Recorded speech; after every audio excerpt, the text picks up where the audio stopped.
I would like the committee to consider the reason that we're talking about this today, which is the children who have been lost in the Sandy Hook shooting and in many other shooting deaths.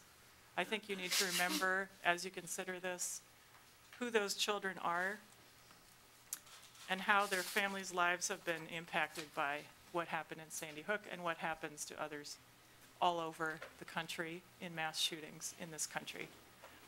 I have a brief statement from Betty Beyer, who is a grandmother of a Sandy Hook child. She lives in Edina.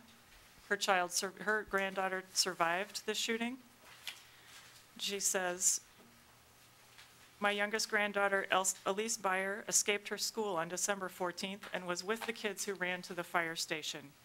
She heard the Bushmaster rifle shots, however, as she left. What a horrible experience for a child to bear. As her family learned of the tragedy, there was a 45-minute period in which her parents didn't know if she was alive or dead. My friends seem stunned when I tell them this. Most of them say, well, this certainly brings it close to home, meaning Minnesota. All 4 of my grandchildren went to Sandy Hook Elementary. Their town is one of the most boring places on earth. Their home is on a site of a former orchard, and there are still small farms down the road. My son, Elise's dad, tells me that after the shooting, many reporters were stationed on his street because Adam Lanza lived on the same street near them.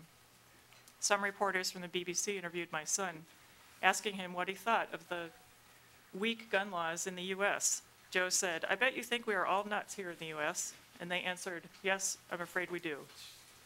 As legislators, we don't need any more statistics on how many gun tragedies we have in the U.S. every day. I'm simply asking the question, why do we need to have guns that can kill as many people in as short a time as possible in the hands of anyone but the military? The world is watching us. In the name of God, let's do something about gun violence. Betty Beyer.